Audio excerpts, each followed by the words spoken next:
Dios te bendiga, pueblo de Dios. Estás escuchando Palabra y Presencia con Jorge Sanabria, trayendo inspiración y motivación bíblica para nuestro día a día.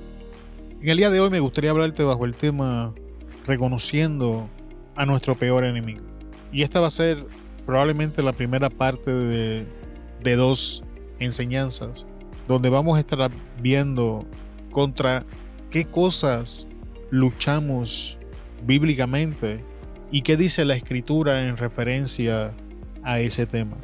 Y al final llegaremos a una conclusión bíblica de cuál es el peor enemigo que enfrentamos diariamente en nuestras vidas. Así que vamos a dar inicio a la enseñanza en el día de hoy. ¿Contra qué luchamos? La Biblia nos enseña que luchamos contra el diablo y sus huestes. En Efesios 6:12, Pablo nos escribe: porque no tenemos lucha contra sangre y carne, sino contra principados, contra potestades, contra los gobernadores de las tinieblas de este siglo, contra huestes espirituales de maldad en las regiones celestes. Así que Pablo es muy específico en este versículo y nos deja saber que no estamos luchando contra un enemigo que es de carne y sangre, sino que nuestra lucha es contra un enemigo que es espiritual y que este enemigo hace uso de todos los recursos que tenga a la disposición. Sin embargo, la Biblia nos enseña y nos habla de este enemigo. El apóstol Pedro nos enseña en su epístola que nuestro enemigo, el diablo, anda como león rugiente buscando a quien devorar. En otra parte de las Escrituras, la Biblia nos enseña que para que el enemigo no tome ventaja sobre nosotros, pues no ignoremos sus maquinaciones. Y la Biblia nos advierte en contra del diablo una y otra vez y que ignorar al diablo no es la solución al problema.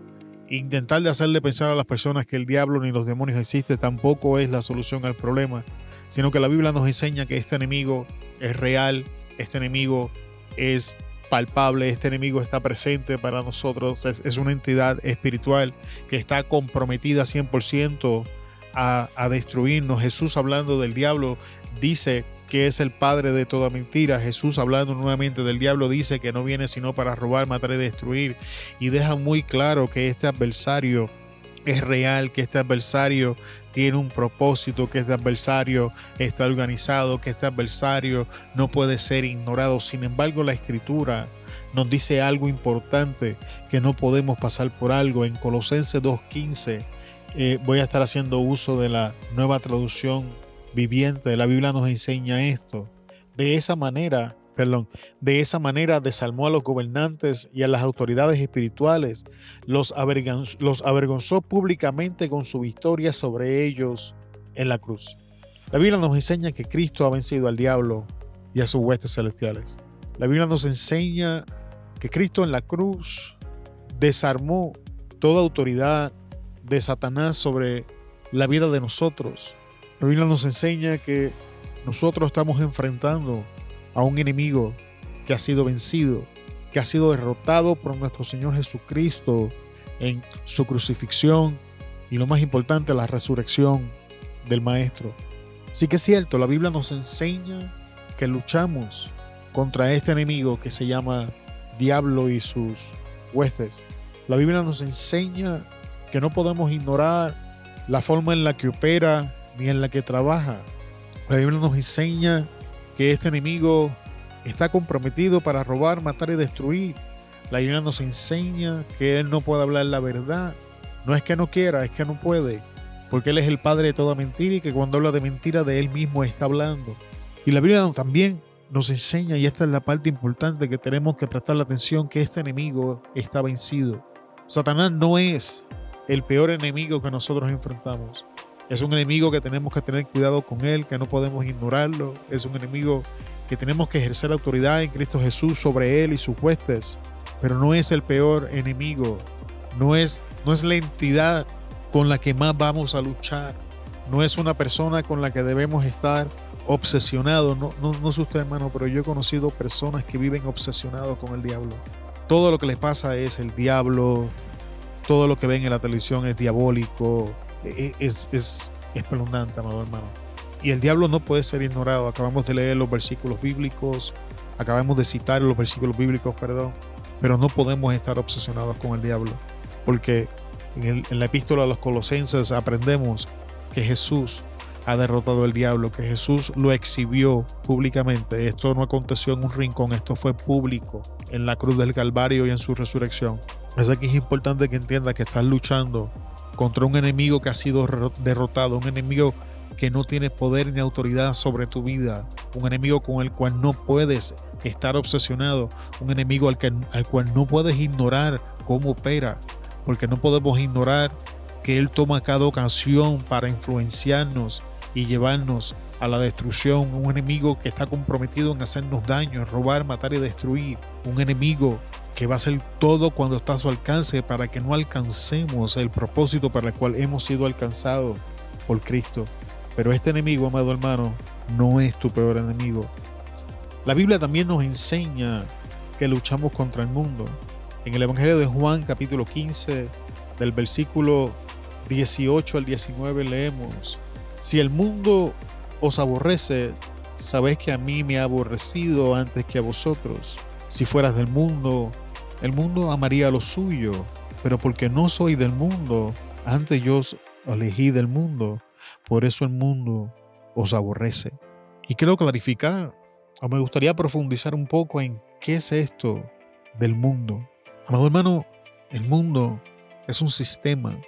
El mundo viene acompañado de una filosofía, viene acompañado de una visión o múltiples visiones.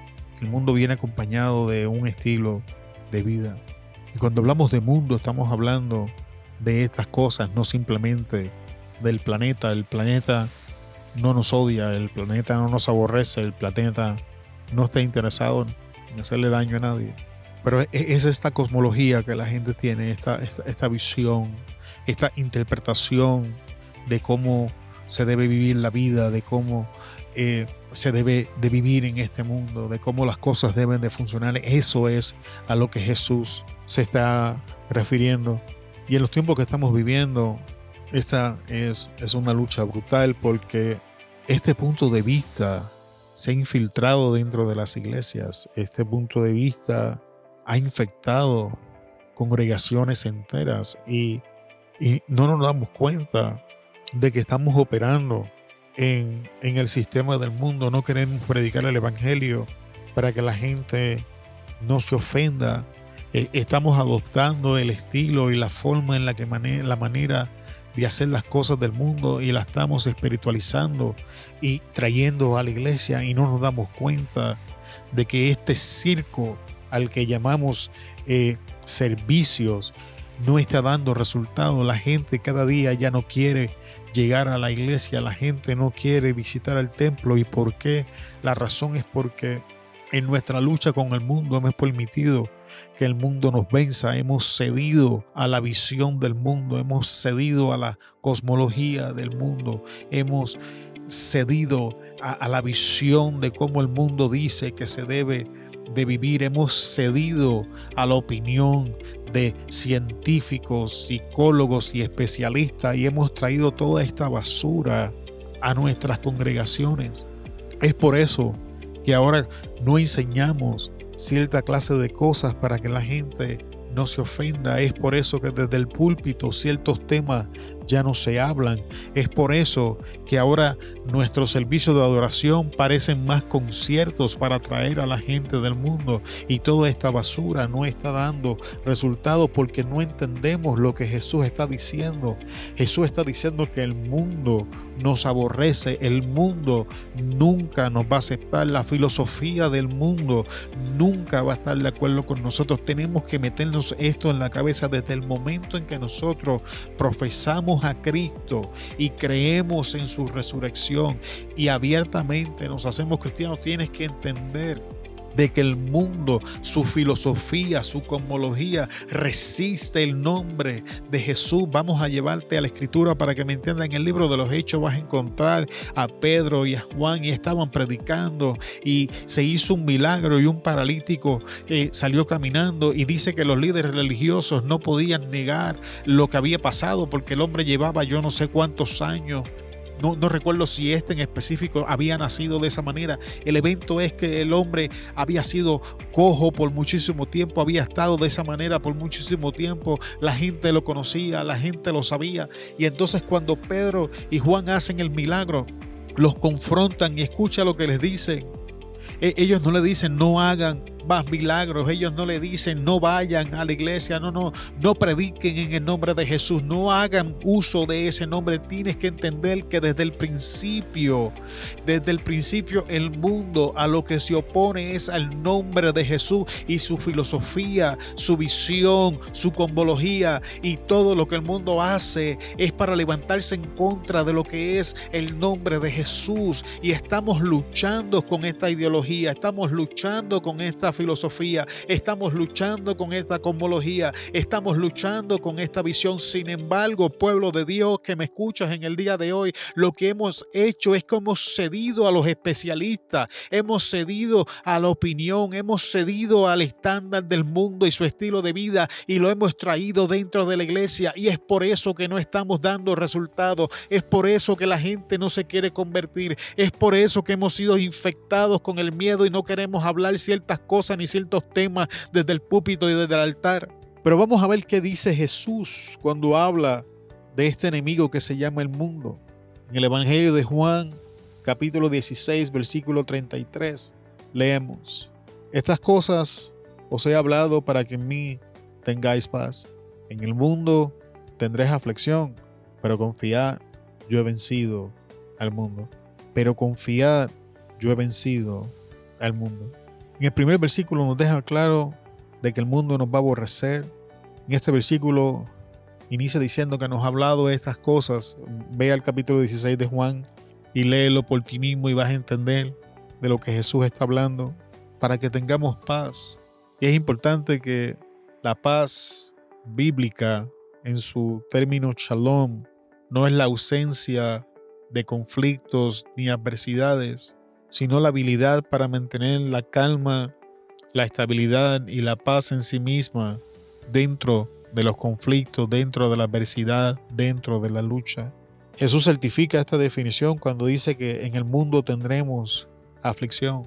Vamos a ser afligidos, amado hermano, por la gran diferencia entre la filosofía de los creyentes y la filosofía de los no creyentes, entre la cosmología de los creyentes y la cosmología de los no creyentes, entre la visión del creyente y la visión del que no es creyente.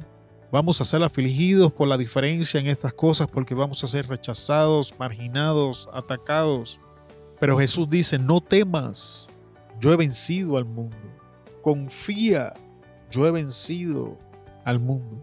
Jesús ha vencido la filosofía, cosmología, la visión y el estilo de vida del mundo.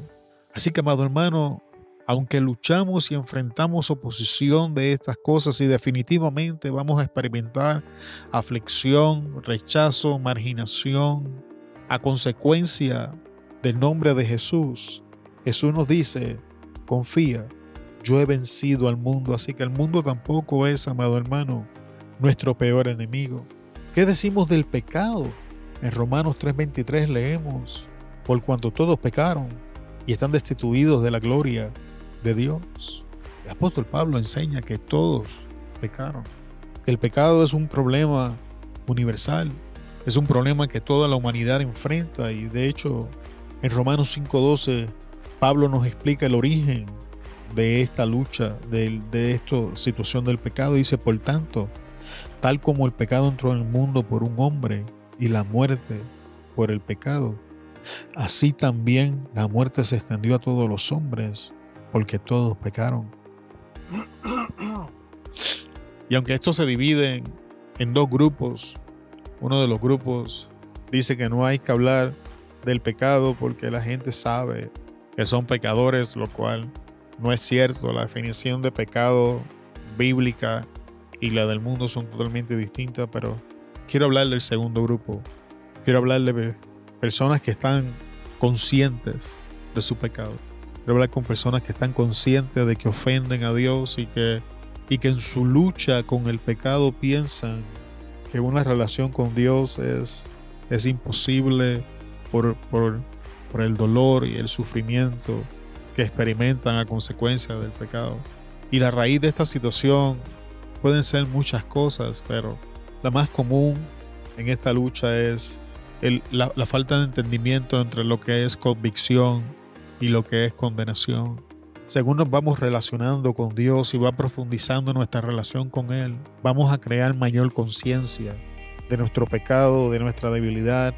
Y amados hermanos, que eres un creyente que está buscando del Señor, me gustaría decirte que esto funciona de otra forma, pero no funciona así.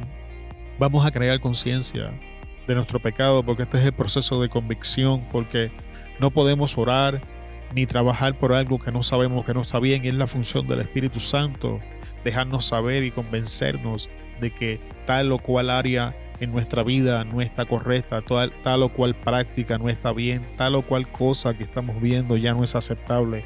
Y eso es normal, eso es saludable, eso es el proceso bíblico, entrar en ese proceso de convicción, donde entramos en la conciencia de que esto es pecado y que tenemos que comenzar a hacer un giro, a hacer arreglos en nuestra vida para alejarnos de esta práctica.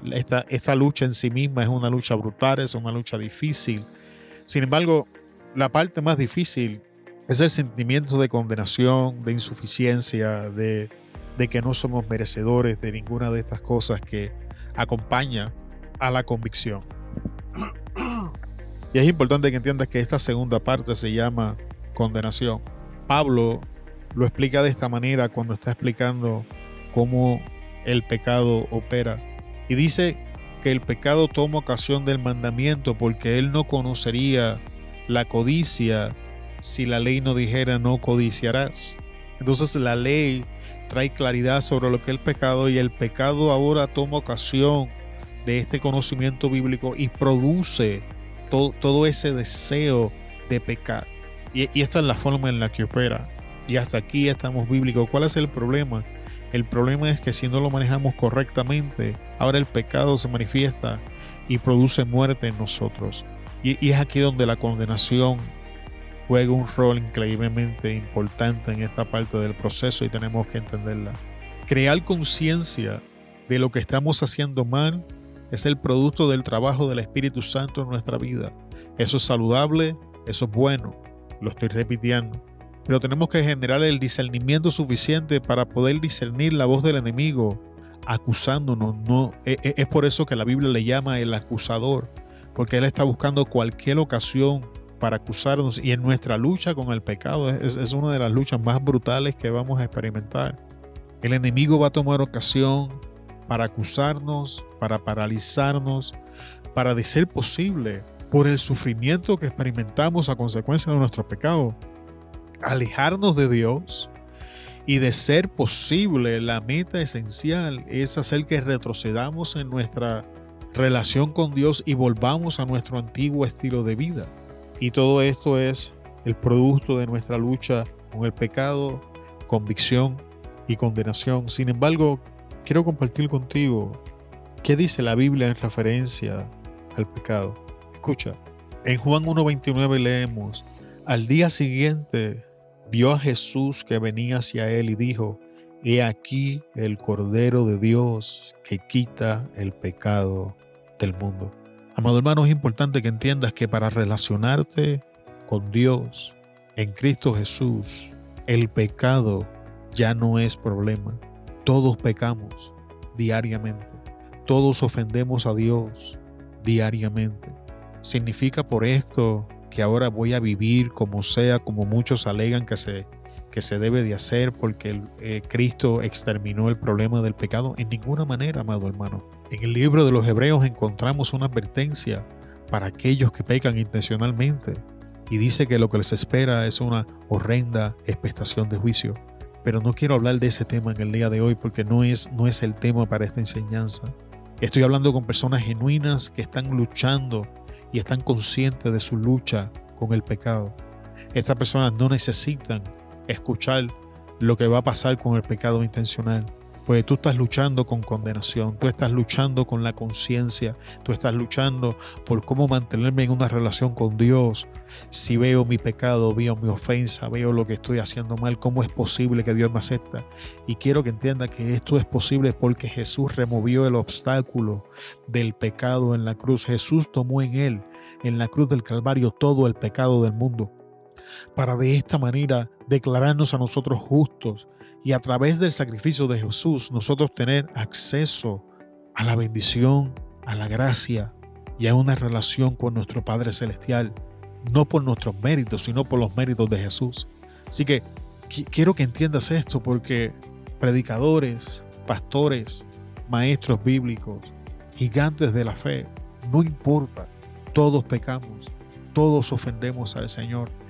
Todos somos vasijas de barro, frágiles y delicadas, que a Dios le plació poner su gloria en ellas.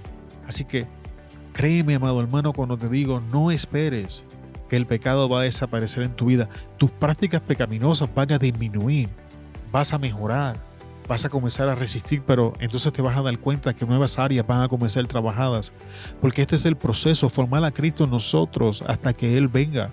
Sé que estás luchando con el pecado, sé que es una lucha brutal, sé que es una lucha difícil, pero quiero que sepas que esta lucha no impide que te relaciones con el Señor. Mira, en 2 Corintios 5:19, la Biblia nos enseña que Dios estaba en Cristo reconciliando consigo al mundo, no tomándoles en cuenta a los hombres sus pecados, y nos encargó a nosotros la palabra de la reconciliación. Como está viendo, la Escritura nos enseña que en Cristo Dios estaba reconciliando al mundo con Él. Nosotros nos descarriamos como ovejas. Cada quien tomó por su camino. Cada quien hizo lo que pensó que era correcto. Cada quien operó de manera independiente. Todos le dimos la espalda a Dios. Sin embargo, Dios decidió pasar por alto estos pecados, no ignorar, sino pasar por alto, no hacernos responsables de nuestros pecados. Y Jesús tomó esta responsabilidad. Jesús recibió en Él la carga del pecado. Jesús recibió en Él la paga de nuestro pecado. ¿Para qué? Para que nosotros pudiéramos ser reconciliados con nuestro Padre Celestial. Y ahora a nosotros, en este caso Pablo lo está escribiendo hablando de Él, en el día de hoy aplica a nosotros, los que profesamos la fe en Cristo, los que caminamos seriamente con Él. Nos ha sido entregada la palabra de la reconciliación, de que en Cristo Jesús hay reconciliación con el Dios Todopoderoso, con el Creador de los cielos y la tierra. Hay reconciliación con nuestro Padre Celestial en Cristo Jesús. El pecado ya no es un obstáculo para que nos relacionemos con Él. Ahora escucha, en Colosenses 2:14 dice: anulando el acta de los decretos que había contra nosotros, que nos era contraria, quitándola de en medio y clavándola en la cruz. La nueva Biblia viva lo dice de esta manera: Él eliminó la prueba acusatoria que había contra ustedes, es decir, los mandamientos de la ley. Esa quedó anulada cuando la clavó en la cruz. Jesús, en la cruz del Calvario, tomó el acta de los decretos que estaba en contra de nosotros y la anuló para que nosotros pudiéramos tener acceso a nuestro Dios por la gracia que encontramos en Cristo Jesús. Jesús tomó la incapacidad del cumplimiento de la ley y le puso punto final en la cruz porque Él cumplió la ley. Es por eso que Jesús, hablando del tema, dice: yo no he venido a abrogar la ley, yo he venido a cumplirla, porque ni un punto, ni una tilde, ni una letra de la ley pasará. Los cielos y la tierra pasarán, pero su palabra no pasará. Y Jesús, para poder pasar de la dispensación de la ley a la dispensación de la gracia, cumplió la ley. Y Él hizo posible lo que para nosotros es imposible. Él cumple la ley, Él vive sin pecado, se ofrece a sí mismo en la cruz, toma todo el pecado del mundo para que nosotros nos presentemos ahora limpios por su sangre y tengamos una relación. Así que si te pones a pensar, amado hermano, la Biblia nos enseña que no tenemos ninguna razón para sentirnos culpables ni condenados, porque Jesús nos justificó, Jesús pagó el precio de nuestra ofensa, Jesús tomó en Él nuestro pecado. Vamos a aceptar la convicción del Espíritu Santo, decir: el Espíritu Santo, estoy mal, perdóname, ayúdame a cambiar, ayúdame a darle un giro a mi vida para que sea agradable a mi Señor. Yo he sido comprado a precio de sangre y quiero agradarle a mi Dios. Esta es la actitud correcta cuando hablamos con nuestra lucha contra el pecado. Sin embargo, la Biblia nos enseña, amado hermano, que el pecado tampoco es nuestro peor enemigo. En el día de hoy vamos a dejar la enseñanza hasta aquí. Me gustaría repasar. En el día de hoy hemos hablado de que tenemos un enemigo que se llama diablo, pero este no es nuestro peor enemigo. Tenemos un enemigo que es el mundo, o sea, la cosmología, filosofía del mundo, pero que esta tampoco es nuestro peor enemigo. Que tenemos una lucha ensangrentada con el pecado, pero que el pecado tampoco es nuestro peor enemigo. En la próxima enseñanza vamos a estar finalizando la enseñanza del día de hoy y entonces te vamos a dejar saber cuál es el peor enemigo que vamos a estar enfrentando. Te damos muchas gracias por estar con nosotros hasta este punto de la enseñanza. Te bendecimos en el poderoso nombre de Jesús y te esperamos en el próximo episodio. Se despide de ustedes Jorge Sanabria de Palabra y Presencia. Hasta luego.